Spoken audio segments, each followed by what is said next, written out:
Buenas noches, licenciada. Yo soy Silvia Yasmina Morales Rodríguez.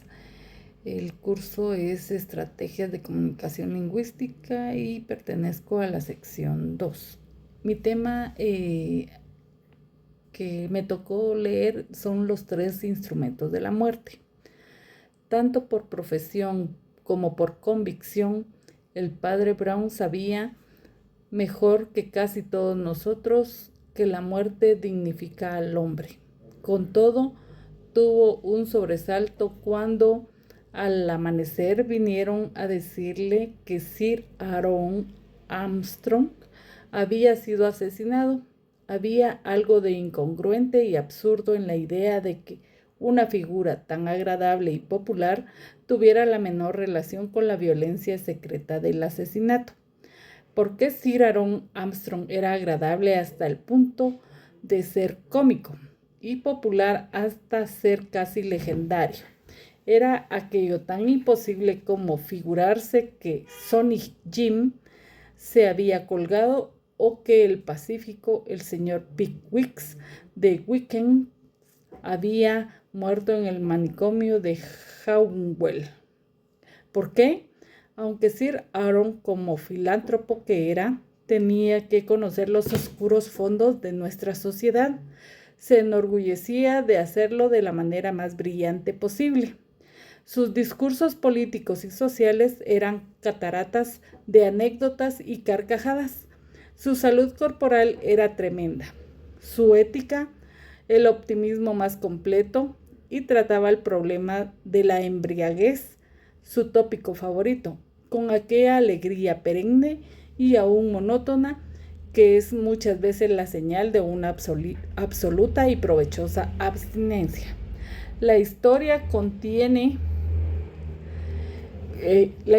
corriente de su conversación era muy conocida en los círculos y púlpitos más puritanos, como de niño había sido arrastrado de la teología escocesa al whisky escocés, cómo se había redimido de lo uno y lo otro, y había llegado a ser, según él modestamente decía, lo que era. La verdad es que su barba blanca y vellida, su cara de querubín, sus gafas deslumbradoras y las innumerables comidas y congresos a que asistía, hacían difícil creer que hubiera sido nunca persona tan tétrica como un borrachín o un calvinista. No, aquel era el más seriamente alegre de todos los hijos de los hombres. Vivía por los rústicos alrededores de Hampstead en una hermosa casa, alta pero no ancha, una de esas modernas torres tan prosaicas. La más estrecha de sus estrechas fachadas daba sobre la verde pendiente del camino férreo, y hasta la casa llegaban las trepidaciones del tren. Sir Aaron Armstrong, como él decía con turbulenta manera, no tenía nervios, pero sí a menudo el tren hacía trepidar la casa. Aquella mañana se cambiaron los papeles y fue la casa que hizo trepidar al tren. La máquina disminuyó la velocidad y finalmente paró justamente frente al sitio en que el ángulo de la casa se adelantaba sobre la pendiente del pasto. Generalmente los mecanismos paran poco a poco, pero la causa viviente de aquella parada fue muy rápida. Un hombre vestido rigurosamente de negro, sin omitir, como lo recordaron los testigos de la escena, el tenebroso detalle de los guantes negros, apareció en lo alto del terraplén, frente a la máquina, y agitó las negras manos como un negro molino de viento. Esto no hubiera bastado siquiera para detener a un tren lentísimo, pero de aquel hombre salió un grito que después todos repetían como si hubiera sido algo nuevo y sobrenatural. Fue uno de esos gritos tórridamente claros, aun cuando no se entendía qué dicen. Las palabras articuladas por el hombre fueron un asesinato, pero el conductor asegura que si solo hubiera oído aquel grito penetrante y horrible, sin entender las palabras hubiera parado igualmente.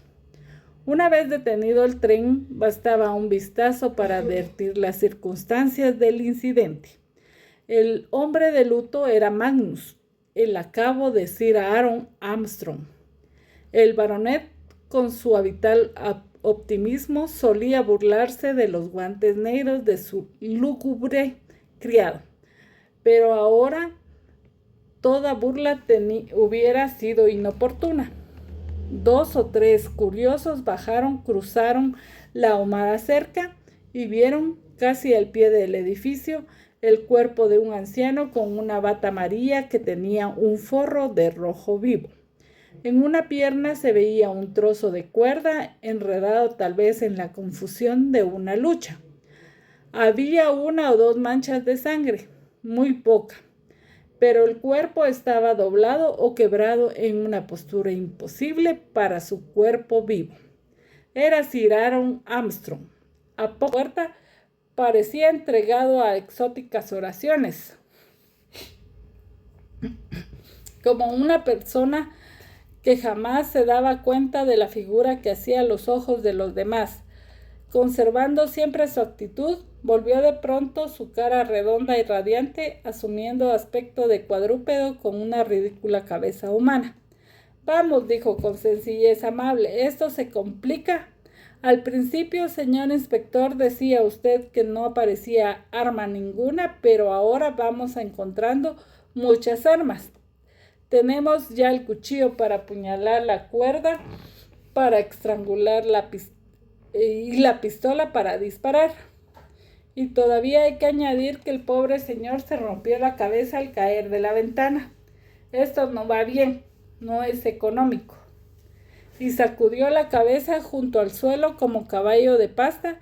El inspector Hilder abrió la boca para decir algo muy serio. Pero antes de que pudiera articular una palabra, ya la grotesca figura rampante decía con la mayor fluidez: y estas 3 cosas inexplicables, primero, estos agujeros en la alfombra, donde entraron los 6 tiros, ¿a quién se le ocurre disparar a la alfombra? Un ebrio dispara a la cara de su enemigo que está accionando ante él, pero no riñe con los pies de su enemigo ni les pone sitio a sus pantuflas. Y luego la dichosa cuerda. Y habiendo acabado con la alfombra, el padre Brown levantó las manos y se las metió a los bolsillos, pero permaneció de rodillas. ¿En qué grado de embriaguez posible se le ocurre? Este cuento se da por medio de una confusión donde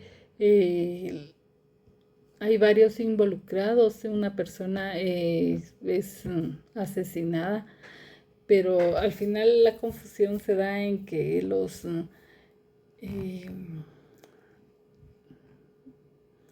los artistas que aparecen en el cuento pues se echan la culpa unos con otros en cuanto a que uno asesinó a la persona y luego que otro y luego que el de guantes de negro.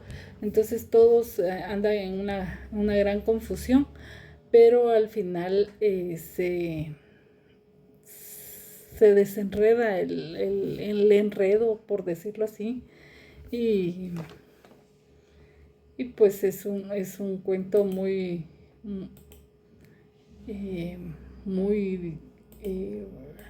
¿qué puedo decir aquí? Muy chistoso, en el cual creo que todos están sacando sus propias conclusiones, pero le echan la culpa a la hija, que ella fue la que lo mató. Y al final el sacerdote dice que tiene que ir a la escuela de sordomudos y que no podía asistir a la información. Considero que es un cuento muy cómico, esa es la palabra, cómico, y que sí me gustó mucho la lectura. En cuanto a las palabras que a mí me da un poco de duda es, por ejemplo, discurría, que quiere decir inventar o idear algo, pensar o imaginar o moverse avanzando por un lugar. También tengo la palabra replicó, que significa responder oponiéndose a lo que se dice o manda. Y cachiporra, es un palo que termina en una bola o cabeza abultada. Muchas gracias.